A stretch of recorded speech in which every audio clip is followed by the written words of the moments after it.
அஸ்ஸலாமு அலைக்கும் வரஹ்மத்துல்லாஹி வபரகாத்துஹு. அல்ஹம்துலில்லாஹ் அல்ஹம்துலில்லாஹி நஹ்மதுஹு வ நஸ்தஈனுஹு வ நஸ்தக்ஃபிருஹு வ நு'மினு பிஹி வ நதவக்கலு அலைஹி வ நஊது பில்லாஹி மின் ஷுரூரி அன்ஃபுஸினா மின் ஸய்யிஆத்தி அமாலினா மன் யஹ்திஹில்லாஹு ஃபலா முضில்ல லஹு வ மன் யுض்லில் ஃபலா ஹாதிய லஹு வஅஷ்ஹது அன் லா இலாஹ இல்லல்லாஹ் வஹ்தஹு லா ஷரீக லஹு வஅஷ்ஹது அன்ன முஹம்மதன் அப்துஹு வ ரசூலுஹு அம்மா பஅத். லகத் கால அல்லாஹ் தஆலா ஃபி மக்தமில் தன்ஸீல் அலீம் வல் ஃபுர்கானில் மஜீத். அஊது பில்லாஹி மினஷ் ஷைத்தானிர் ரஜீம். பிஸ்மில்லாஹிர் ரஹ்மானிர் ரஹீம். யா அய்யுஹன் நாஸ் இத்தகு ரப்பக்கும் அல்லதீ ஹலகக்கும் மின் நஃப்ஸின் வாஹிதா வ ஹலக மின்ஹா ஸௌஜஹா பஸ மின்ஹுமா ரிஜாலன் கஸீரன் வ நிஸாஅ வத்தகுல்லாஹ அல்லதீ தஸாலூன பிஹி வல் அர்ஹாம் இன்னல்லாஹ கான அலைக்கும் ரகீபா. யா அய்யுஹல்லதீன ஆமனு இத்தகுல்லாஹ கூலு கௌலன் ஸதீதா வ யுஸ்லிஹ் லக்கும் அமாலக்கும் யக்ஃபிர் லக்கும் துனூபக்கும் வ மன் யுதீஇல்லாஹ ரசூலஹு ஃபகத் ஃபாஸ ஃபௌஸன் அதீமா. யா அய்யுஹல்லதீன ஆமனு இத்தகுல்லாஹ ஹக்க துகாத்திஹி வ லா தமூதுன்ன இல்லா வ அன்தும் முஸ்லிமூன். அல்லாஹும்ம ஸல்லி அலா முஹம்மதின் அலா ஆலி முஹம்மதின் கமா ஸல்லைத அலா இப்ராஹீம வ அலா ஆலி இப்ராஹீம இன்னக ஹமீதுல் மஜீத்.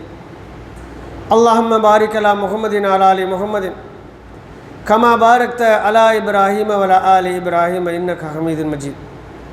அளப்பெரும் கருணையாளன் அல்லாஹ்வினை போற்றியவனாக புகழ்ந்தவனாக இந்த வாராந்திர குர்ஆன் வகுப்பை ஆரம்பம் செய்கின்றேன். அன்புக்குரியவர்களே, அல்லாஹ்வின் நல்லடியார்களே, அல்லாஹ்வுடைய மாபெரும் கருணையிலான் நாமெல்லாம் அவனிடத்திலே நன்மையை பெற்றுக்கொள்ளும் விதமாக அல்லாஹ்வினால் நமக்கு அளிக்கப்பட்ட இந்த வாழ்க்கையினுடைய ஒரு நீண்ட நெடுந்தூர பயணத்தில் ஒரு சில மணித்துளிகளை நாம் அவனை பற்றியும் அவனுடைய மார்க்கத்தை பற்றியும் அறிந்து கொள்வதற்காக நாம் எல்லாம் இங்கே கூடியிருக்கின்றோம். அல்ஹம்துலில்லாஹ். அல்லாஹ் யாருக்கு ஹைரை நாடுகின்றானோ அவர்களுக்கு அல்லாஹ் மார்க்கத்தின் விளக்கத்தை கொடுக்கின்றான். அதன் அடிப்படையில் இன்று நாம் பார்க்க இருப்பது சூரத்துர் ரஹ்மான், சூரத்துல் ஃபுர்கான். சூரத்துல் ஃபுர்கானில் வரக்கூடிய மிக முக்கியமான அல்லாஹ்வினுடைய அடியாருடைய பண்புகளை பற்றி நாம் பார்க்க இருக்கின்றோம். இதில் 3 விதமான செய்திகளை அல்லாஹ் ரப்பல் ஆலமீன் கூறுகின்றான். ஒன்று, அல்லாஹ்வினுடைய அடியாரில் இருக்க வேண்டிய பண்புகள், அவர்கள் எதை எடுத்துக்கொள்வார்கள், எதை தடுத்துக்கொள்வார்கள்,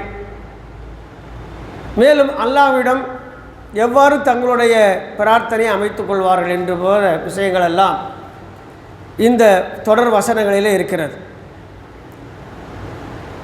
அதில் அல்லாஹ் ரப்பல் ஆலமீன் முதலில் தன்னுடைய அடியார்களை பற்றி விளக்கும் பொழுது வ இபாதுர் ரஹ்மான் அல்லதீன யம்ஷூன அலல் அர்லி ஹௌன வ இதா ஹாத்தபஹுமுல் ஜாஹிலூன காலு சலாமா. அர் ரஹ்மானினுடைய அடியார்கள் எத்தவர்கள் எனில் அவர்கள் பூமியில் பணிவோடு நடப்பார்கள்.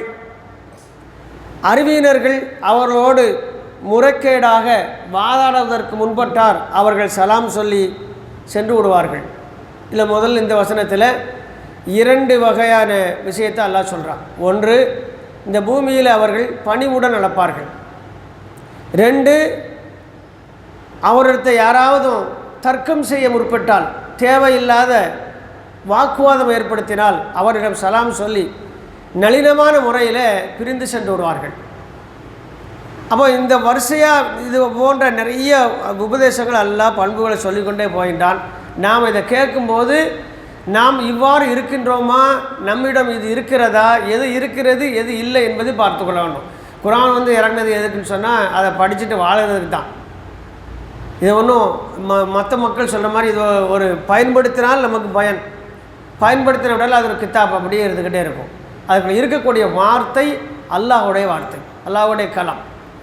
ஆகையால் ரொம்ப கவனமாக இதை யார் செவிமடுக்கிறார்களோ, கவனமாக யார் குர்ஆனை கையில் எடுத்து அதை பரிசீலித்து பார்த்து தங்களுடைய வாழ்க்கையை அமைத்துக் கொள்கின்றார்களோ அவர்களுக்கு அல்லாஹ் ரப்பல் ஆலமீன் மிகப்பெரிய ஒரு மாற்றத்தை, வாழ்க்கையில் வெற்றியை கொடுப்பான். இதில் சொல்லக்கூடிய முதல் விஷயம், பூமியிலே அவர்கள் பணிவுடன் நடப்பார்கள். அப்படின்னா பெருமை அடிக்க மாட்டார்கள். பெருமைக்கு நேர் எதிரான சொல்லு தான் பணிவு, பணிவுக்கு நேர் எதிரான சொல்லு தான் பெருமை. அப்போ அல்லாஹ்வுடைய அடியார்கள், குறிப்பாக இந்த இடத்துல அல்லாஹ்வுடைய அடியார்கள் சொல்லாமல் அர் ரஹ்மானுடைய அடியார்கள் என்று அல்லாஹ் சொல்கிறான். அப்பேற்பட்டவர்கள் பூமியிலே நடக்கும் பொழுது பணிவுடன் நடப்பார்கள். பணிவுடன் நடப்பதென்றால் எப்படி நாம் விளங்கிக் கொள்ளலாம்?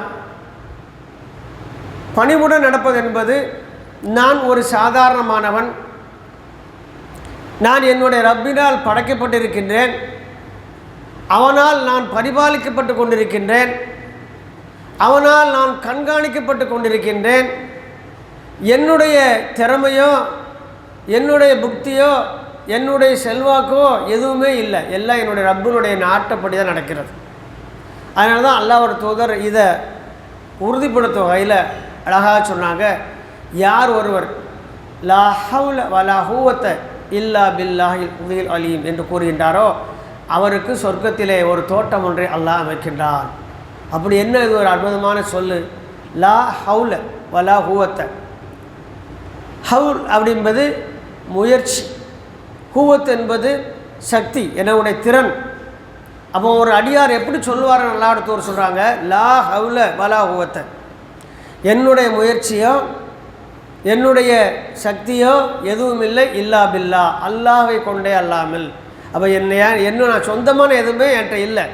எனக்கு என்ன நடக்குதோ, நான் எதை செய்கின்றனோ, நான் எதை சாதித்தேன் என்று சொல்கின்றனோ அதெல்லாம் என் ரப்பு எனக்கு தந்தது. இந்த சொல், இந்த நிலைப்பாடு மனிதனுடைய மனதிலே இருக்கும் பொழுது அவனுக்கு பெருமை என்பது வரவே செய்யாது. அவன் பூமியில் நடக்கும்போது, நான் என் இறைவனுடைய அடிமையாக இருக்கின்றேன், நான் யாருக்கு எஜமான் இல்லை. அப்படியே ஒரு முதலாளியாகவோ நிறைய பேரை கீழே தனக்கு பணி செய்வராக இருந்தாலும் அவர் எப்படி பார்ப்பார்னு சொன்னால், இவர்களெல்லாம் என்னிடம் ஒப்படைக்கப்பட்டவர்கள், இவருடைய ரிஸ்க்கு என்னுடைய கையில் வருகிறது, அல்லாஹ் தருகிறான், அதை நான் அவர்களுக்கு பகிர்ந்தளிக்கின்றேன், அவ்வளவுதானே தவிர நான் ஒன்றும் உயர்ந்தவன் அல்ல என்ற மனநிலை அவருக்கு இருக்கும். உதாரணமாக ஒரு நபித்தோழர் அல்லாஹ்வின் தூதர் முன்னால் நிற்கும் பொழுது அவரிடம் உள்ள ஒரு பணியாள் அவரும் சேர்ந்து நிற்கிறார் அல்லாஹ்வின் தூதர் பக்கத்தில். அப்போ அல்லாஹ்வின் தூதர் ரெண்டு பேரும் பார்க்காங்க. அந்த நபித்தோழர் நல்ல உடை உடுத்திருந்தார், அவரோ ரொம்ப ஒரு கந்தலான கிழிசலான உடை உடுத்திருந்தார்.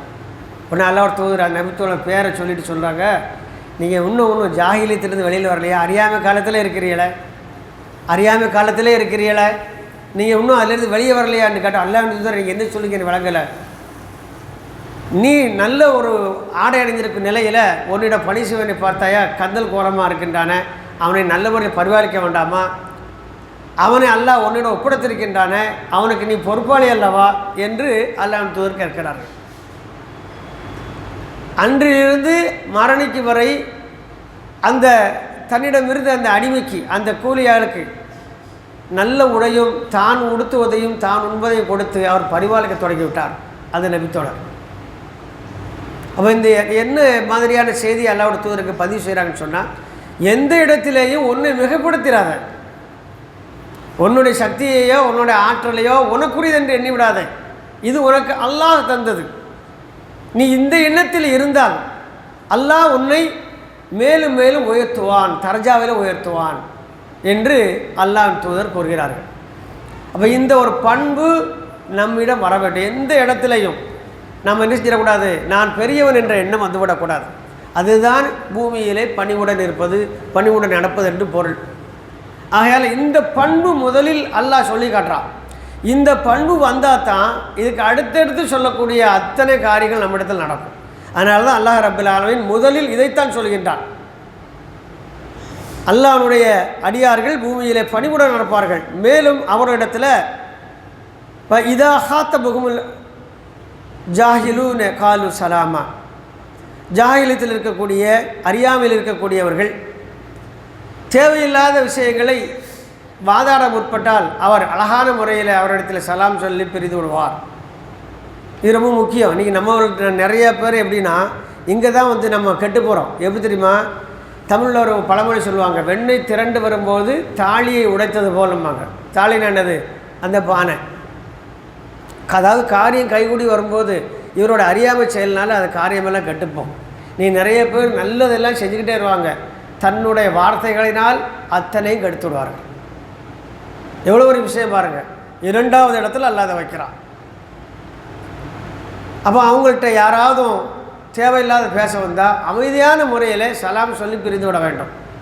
இப்போ உதாரணமாக நம்ம ஒரு நியாயமான கொஸ்டின் எழும், இப்போ மார்க்கத்தில் வந்து யாருக்கு மாதிரி பேசுகிறான் செய்கிறான், அப்போ நான் அவங்களுக்கு எப்படி வந்து திருப்பி பதிலடி கொடுக்க என்றெல்லாம் தேடும். பதிலடி என்பது வாக்குவாதத்தில் கொடுக்கக்கூடாது, காரியத்தின் மூலமாக செயல்பாடுகள் ஆற்றுவதன் மூலமாக பதிலடி கொடுக்க வேண்டும். இதுதான் ரசூல் ஸல்லல்லாஹு அலைஹி வஸல்லம் செஞ்சாங்க. ரசூல் ஸல்லல்லாஹு அலைஹி வஸல்லம் எங்கேயும் வந்து எரிசையில் பதிலுக்கு பதில் பேசுகிறதா எந்த பதிவும் கிடையாது. எப்பொழுதெல்லாம் அவர்களிடத்தில் மக்காவிலே காபீர்களும் மதீனாவிலே யூதர்களும் முனாஃபிக்குகளும் அல்லாஹ்வின் தூதரிடத்தில் கடுமையான பிரச்சனை ஏற்படுத்துகிறாங்களோ அப்பொழுதெல்லாம் அல்லாஹ்வின் தூதர் அழகிய முறையில் அவர்களுடைய கொள்கையில் நான் உறுதியுடன் இருக்கிறேன் என்பதை காட்டுவார்கள் ஒழிய அவரிடத்தில் வாக்குவாதம் செய்ய மாட்டாங்க. ஆகையால் இது ரொம்ப முக்கியமான விஷயம். அப்போ நம்ம அடுத்தாக்கள் கேள்வி வரும், அப்போ நான் எப்படி அல்லாஹ்வுக்கு மிக நெருக்கமான காட்டிக்கிறது? எப்படி வாக்குவாதம் பண்ணி அல்லாஹ்வுக்கு நெருக்கமானவனா நம்மளை காட்டிக்கொள்ளவே முடியாது. அதுக்கு அல்லாஹ் அடுத்து ஒரு வழி சொல்லித்தாரான். நம்மளை மாதிரி ஆட்களுக்கு நம்மளாம் ரொம்ப அல்லாஹ்வோட மார்க்கத்தை ஒசத்துன்னு நினச்சி என்ன செய்வோம், எப்படி ஒசத்துன்னு தெரியாமல் நாமளும் சேர்ந்து கீழே விழுந்துருவோம். அப்போ அல்லாஹ் அதுக்காக அடுத்தாக்கள் ஒரு வழி சொல்லித்தாரான். வல்லதீன எபித்தூனலி ரப்பிஹிம் சுஜ்ஜத்தவ் வக்கியாமா. மேலும் அவர்கள் தங்களுடைய இறைவனின் முன் சஜா செய்தவர்களாகவும் நின்றவர்களாகவும் இரவை கழிப்பார்கள். அல்லாஹ் ரப்பல் ஆலமீன் சொல்றதா அழகான விஷயம். வல்லதீன எபித்தூனலி ரப்பிஹிம் சுஜ்ஜத்தவ் வக்கியாமா. அவர்கள் வணக்கு வழிகாடுகளின் மூலமாக அல்லாஹ்வை நெருங்குவார்கள். குறிப்பாக இரவு தொழுகை தஹஜ்ஜத்தை அல்லாஹ் அந்த இடத்துல சொல்கிறான். ஊரெல்லாம் உறங்கி கொண்டிருக்கும் வேளையில் நான் அந்த கூட்டத்தில் இல்லை ரப்பே, நான் அவர்கள் போல் இல்லை, நான் உன்னுடைய அடியானாக இருக்கின்றேன். எனவே நான் எல்லோரும் ஊரே உறங்கி கொண்டிருக்கும் வேளையில் நான் விழித்திருந்து உன் முன்னால் அடிமை என்பதை உறுதிப்படுத்துவதற்காக நான் உன் முன்னால் கட்டுப்பட்டு நிற்கின்றேன் என்று அவர்கள் சஜாச்சியவர்களாகவும் நின்ற நிலையிலேயும் அந்த இரவை கழிப்பார்கள் என்று அல்லாஹ் ரப்பல் ஆலமீன் கூறுகின்றார். அப்போ அல்லாஹ்வுக்கு நெருக்கமாகன்னா முதல்ல என்ன வரணும்? தஹஜ்ஜத் தொழுகைங்கிற இடத்துல சொல்லப்படுது. தஹஜ்ஜத் முதல்ல சஜிதா அப்படிங்கிறது எல்லா தொழுகையும் குறிக்கும். இந்த இடத்துல சஜிதா என்பது அல்லாஹ் என்ன செய்தா கியாமா என்ற நிலையை சொல்கிறான். அந்த நிலை என்பது என்ன அப்படின்னா, இந்த இடத்துல எப்படி பொருள் விடணும்னா, எல்லோரும் உறங்கும்போது நான் உறங்காமல் செய்கிறேன், நான் நின்று கொண்டு இருக்கின்றேன் வணக்கத்தில் என்பது தான் அந்த கேமத்து லைல்மாங்க. நம்ம இந்த நோன்பு நேரத்தில் தொழுவதுமான ராத்திரி இரவு நேரத்தில் அதுக்கு என்ன பேர்? கேமத்துல் லைல். இரவில் நிறுத்தல்னு அர்த்தம். அப்போ நிற்கிறதுனா என்னது? நான் படுக்கலைன்னு அர்த்தம். அதுக்கு நேர்மாறான வார்த்தை. அல்லாஹ் அந்த வார்த்தை இங்கே பயன்படுத்துகிறான். அவர்கள் இரவில் நின்று வணங்கக்கூடியவர்களாகவும் அல்லாஹ்விற்கு சஜ்ஜா செய்தவர்களாகவும் தங்களை ஆக்கிக் கொள்வார்கள் என்று சொன்னான். இப்போ இந்த பண்பு நம்மிடம் இருக்கிறதா? நமக்கு ஃபஜர் வந்து பாட பெரும்பாடாக இருக்குது. ஃபஜர் தொழுவையே தினசரி மிகப்பெரிய போராட்டத்திற்கு முன்பு தான் பள்ளிக்கு வரக்கூடிய சூழ்நிலையில் நாம் இருக்கிறோம். அதுக்கு நம்ம உடல்நிலையெல்லாம் காரணம் இல்லை, பெரும்பாலும் மனநிலை தான் காரணம். மனநிலை தான் காரணம். பள்ளிக்கு நம்ம வந்து நேரத்தோடு போகணும், நேரத்தோடு தொழணும் அப்படின்ற சூழ்நிலை வரும் பொழுது இரவில் படுக்கும் பொழுது அதற்கான ஆயத்தங்களை சரியாக செய்யணும். முதல்ல தேவையில்லாத பேச்சுக்களை குறைச்சி நேரத்தோடு படுக்க ஆரம்பிக்கிறோம். அல்லாஹ்வின் தூதர் வெறுக்கக்கூடிய விஷயங்கள் அப்படிங்கிறதுல இஷாவுக்கு பின்னால் தேவையற்ற காரியங்களில் ஈடுபடுவதையும் பேசுவதையும் அல்லாஹ்வின் தூதர் வெறுக்கக்கூடியவர்களாக இருந்தார்கள். சொல்லவே செய்கிறாங்க, இஷா தொழுதுச்சிக்கிற செஞ்சுருக்க, படுத்துருங்க, அதுக்கு மேலே நீங்கள் தேவையில்லாத பேச வேண்டாமல். நீ நம்ம சமுதாயத்துக்கு இஷாவுக்கு மேலே தான் சூரியனே உதிக்கி, அதுக்கப்புறம் தான் என்ன செய்கிறாங்க, எல்லா பலா முசுவத்துகளையும் ஈடுபடக்கூடியவர்களாகவும் ஒரு இயக்கமே தனி இயக்கம் 8 மணிக்கு மேலே இறங்குனாங்கன்னா அதுக்கப்புறம் வீட்டுக்கு வர்றதுக்கு 11 வரைக்கும் ஆயிடுது. அந்தளவுக்கு ஒரு கொடுமையான ஒரு கெட்ட பழக்கங்கள். கெட்ட பழக்கம் என்ன? முதல் கெட்ட பழக்கம் இஷாவுக்கு முன்னால் முழித்து தேவையில்லாத ஈடுபடுறதே கெட்ட பழக்கம் தான். அதுக்கப்புறம் நம்ம என்ன செய்கிறோம்? நமக்கு பயன் தராத அத்தனை காரியங்களில் நம்ம ஈடுபடுத்திக் கொள்கின்றோம். ஆகையால் இஷா தொழுது விட்டால் நாம் ஒன்று செய்கிறோம், நடத்தாக்கல தொழுவதற்கான ஏற்பாடுகளை செய்ய வேண்டும். இது ரொம்ப அல்லாஹ் ஒரு தூதர் வலியுறுத்துறது. இப்போ நீங்கள் நம்ம சூழ்நிலையில் அப்படி இருக்குது, வியாபாரமே இஷாவுக்கு மேலே தான் நிறைய நடக்கக்கூடிய சூழ்நிலைக்கு நம்ம தள்ளப்பட்டுட்டோம். அந்த மாதிரி மனநிலை எல்லாருக்கும் வந்துடுச்சு. அப்போ நாம் நம்மளை ரொம்ப பாதுகாத்து கொள்ள வேண்டும். காலையில் எழுந்திரிக்கக்கூடியவர்களாக இருக்கணும். கொஞ்சம் முன்னாடியே எழுந்திரிச்சு தஹஜ்ஜத் யார் தொழுதாங்களோ அவங்களுக்கு முன் சுன்னத்து பின் சுன்னத்து ஆகாது, ஃபர்லு வஃபாத் ஆகாது. அப்போ நம்ம தொழுகைக்கு தயார் நிலையிலே எப்பொழுதும் நம்மளோட வாழ்க்கை அமைத்து கொள்ள வேண்டும் என்பதை அல்லாஹ் கூறிவிட்டு, இது என்னுடைய அடியாருடைய பண்புகளில் ஒன்று என்று அல்லாஹ் ரப்பல் ஆலமீன் கூறுகின்றான். அப்புறம் அடுத்து சொல்கிறான், வல்லதீன யக்கூலூன ரப்பனி ஸ்ரீஃபன்னா அதாப ஜஹன்னம் இன்ன அதாபஹா கான கராமா. மேலும் அவர்கள் கூறுவார்கள், எங்கள் இறைவனே, நரகவேதனையை எங்களை விட்டும் நீ திருப்பி விடுவாயாக, அகற்றி விடுவாயாக, அதன் வேதனை ரொம்ப மிகவும் கொடுமையானது என்று அந்த வேதனை உணர்ந்தவர்களாக அல்லாஹ்விடம் அவர்கள் பிரார்த்திப்பார்கள். ரொம்ப முக்கியமான பிரார்த்தனை. அப்போ அல்லாஹ்விடத்தில் நாம் பிரார்த்தனை செய்யும் பொழுது நரக வேதனையை தாங்கக்கூடிய அளவுக்கு நான் சக்தி இருக்க பெற்றவன் அல்ல, நான் ரொம்ப சாதாரணமான மனிதன். ஆகையால் நீ விதித்திருக்கும் அந்த நரக வேதனையை எங்களை விட்டும் நீ திருப்பி விடுவாயாக என்று அல்லாஹ்விடம் இறைஞ்சுவார்கள், கெஞ்சுவார்கள், பிரார்த்திப்பார்கள் என்று அல்லாஹ் ரப்பல் ஆலமீன் கூறுகின்றான். நீங்கள் நம்ம பிரார்த்தனையில் அதிகமாக கேட்குற எதை கேட்போம்? எப்படி சும்மா கரண்ட் டாபிக் ஆகிப்போச்சு, அந்தந்த வாரம் என்ன ஸ்பெஷலு? இப்போ அல்லாஹ்வோட தூதர் கரண்ட் டாபிக் தான் பேசினாங்க. அவங்க முதல்ல பாடத்தை படித்து கொடுப்பதற்காக ஒவ்வொரு விஷயங்களாம் கற்றுக் கொடுத்தாங்க. ஆனால் நம்மளுடைய கரண்ட் டாபிக் என்ன இருக்குதுன்னு சொன்னால், உலக விஷயங்களில் உள்ள கரண்ட் டாபிக்கள் தான் ஜும்மாவுக்கு வருது. ஈமானை நிலைநிறுத்துவதற்கான கரண்ட் டாபிக்கள் நம்மகிட்ட இல்லை. அவன் ஆகையால் ரொம்ப முக்கியமான விஷயம் என்ன அப்படின்னு சொன்னால், நரக வேதனையில் இருந்து நாம் அல்லாஹ்விடத்தில் பாதுகாப்பு தேடணும். நம்ம அல்லாஹ்விடத்தில் பிரார்த்திக்கும் போது என்ன அதிகமாக பிரார்த்திக்கணும்? அல்லாஹ்விடத்தில் பிரார்த்திக்கும் போது ரெண்டு வகை தான். ஒன்று அல்லாஹும்ம இன்னி அஸ்அலூக, இறைவா உன்னிடம் கேட்கிறேன், வேண்டுகிறேன். இன்னொன்று அல்லாஹும்ம இன்னி அவுதுபிக்க, இறைவா உன்னிடமிருந்து பாதுகாப்பு தேடுகிறேன். அப்போ பாதுகாப்பு தேடுறது எதை தேடணும்? நரக நெருப்பிலிருந்து பாதுகாப்பு தேடணும். இப்போ நம்மளுடைய நிலைமைகள்லாம் எப்படி இருக்குது? பாதுகாப்பு தேடுறது அதிகமாக இருக்கா, இல்லை அல்லாஹ்விடத்தில் அது வேணும் இது வேணும் நம்ம கேட்குறது அதிகமாக இருக்கா?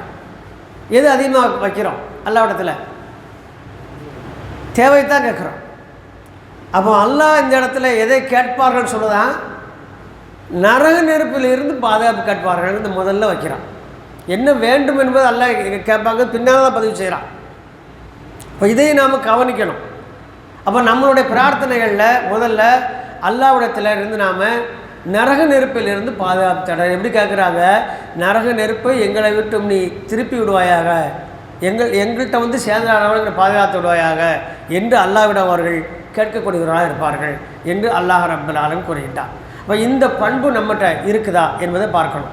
இப்போ அல்லாஹ்விடத்தில் நரக நெருப்பிலிருந்து பாதுகாப்பு கேட்குறதா இருந்தால் நம்ம எப்போ கேட்க முடியும்னு சொன்னால், மறுமையை நினைத்து, மறுமையினுடைய கேள்வி கணக்குகளை நினைத்து, மறுமையினுடைய விசாரணை நினைத்து அச்சம் ஏற்பட்டால்தான் நரகத்திலிருந்து பாதுகாப்பு தேடும்.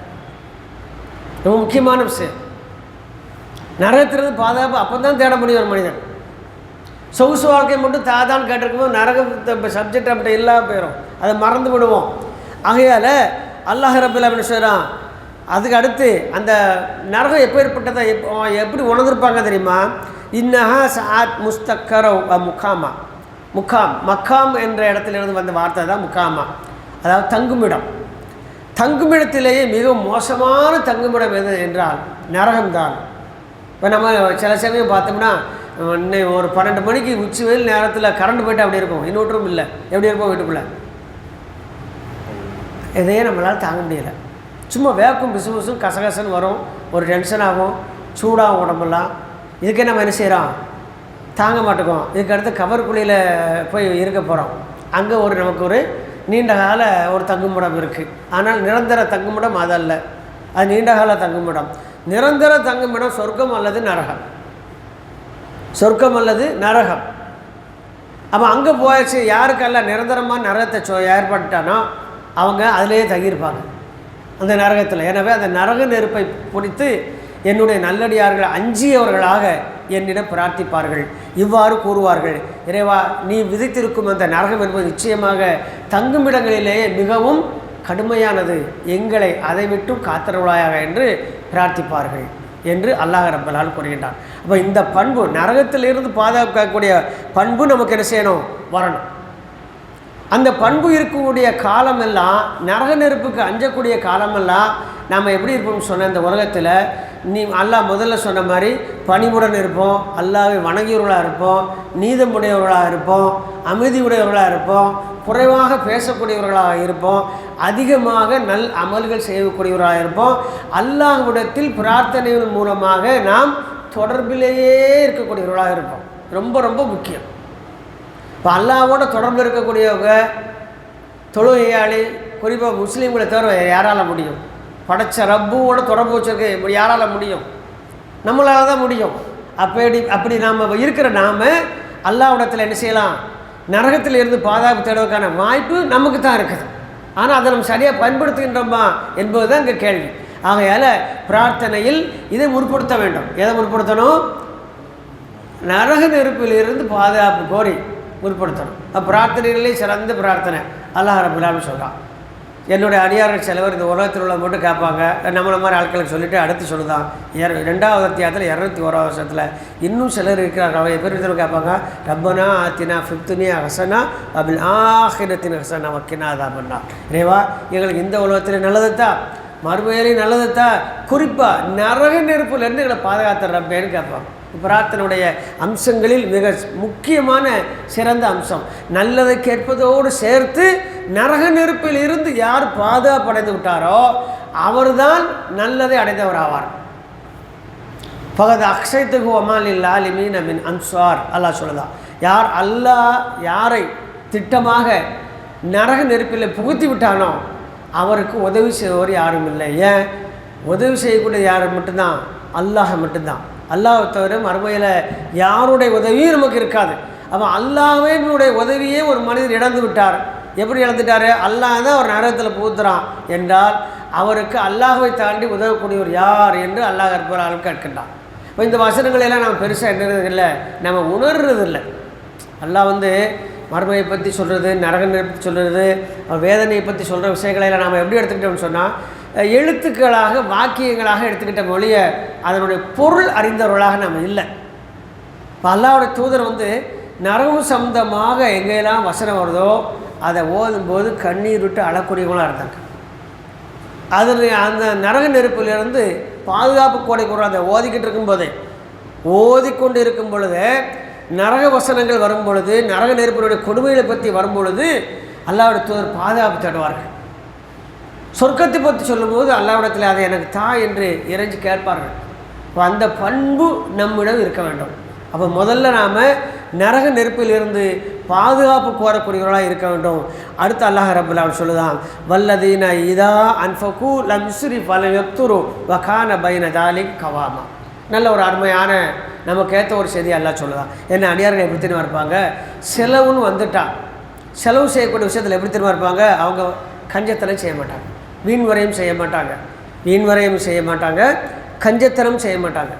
இரண்டுக்கும் நடுநிலைமையான ஒரு செலவை செய்வார்கள். இது என்னுடைய அடியார்கள் பண்பாக ஒன்று இருக்கிறதுன்னு அல்லாஹ் சொல்லலாம். இது சாதாரணமாக நம்ம நினைக்கிறோம்.